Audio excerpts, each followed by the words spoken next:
خبر شامل کرتے ہیں حیدرآباد سے۔ ہمارے نمائندے آصف ریاض عباسی کی رپورٹ کے مطابق آل پاکستان جمعیت العباس ویلفیئر حیدرآباد ویژن کا مانسون کی بارشوں سے تباہ کاریوں اور سیلاب زدگان کی امداد کا مرکزی کیمپ یونٹ نمبر 7 میں لگایا گیا ہے۔ اسی موقع پر مرکزی جوائنٹ سیکرٹری انور حسین عباسی کا خصوصی دورہ، جو کہ خصوصی طور پر کراچی سے تشریف لائے تھے۔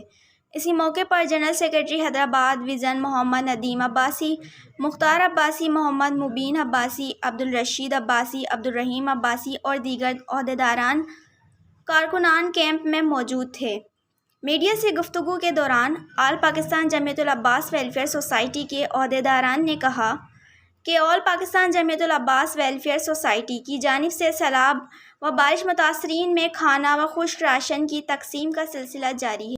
جمعیت العباس نے ہنگامی طور پر سیلاب زدگان کے لیے ایک کیمپ کا انعقاد کیا ہے اور دیگر تنظیمیں بھی کر رہی ہیں۔ پاکستان کی تاریخ رہی ہے، عباسیوں نے رقم کی ہے کہ قیام پاکستان سے لے کر اب تک ہر معاملے میں اور ہر محاذ پر آپ کو صف اول میں جو ہے وہ عباسی برادری نظر آئے گی۔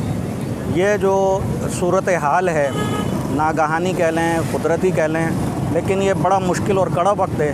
اس میں سب سے پہلے میں سلام اپنے ان والنٹیئرز اور عہدیداران کو پیش کرتا ہوں کہ جن کے گھروں میں ایک ہفتے سے پانی ہے اور گھٹنوں پانی ہے، ان کے سامان خراب ہو گئے، رہائش کا مسئلہ ہوا، اس کے باوجود وہ اپنے بھائیوں کے لیے یہاں کیمپ پر موجود ہیں، انعقاد کیا ہے اور ڈیوٹی سر انجام دے رہے ہیں۔ تو تمام بھائیوں سے میں التجا کروں گا، ریکویسٹ کروں گا کہ اس میں اپنا بھرپور کردار ادا کریں اور جمعیت العباس کا بھرپور ساتھ دیں۔ انشاءاللہ اللہ نے چاہا تو یہ محاذ بھی ہم بہت جلدی سر کر لیں گے انشاءاللہ۔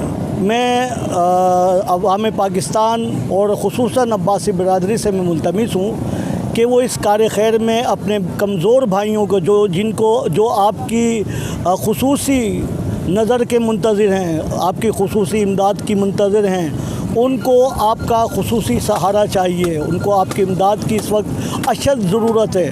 لوگ جو اور ان میں تمام ان سیاسی جماعتوں سے بھی اور حکمراں جماعت سے بھی خصوصی طور پر اپیل کروں گا کہ سیاست تو ہوتی رہے گی، عوام اگر زندہ ہوں گے عوام پر ہی سیاست ہوتی ہے، لیکن عوام اگر زندہ ہوگی تو سیاست کی جا سکے گی۔ پہلے ان کی بحالی کے لیے تمام لوگ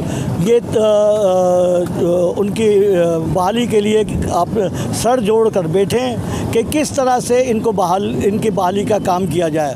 ملک تباہی کی صورتحال سے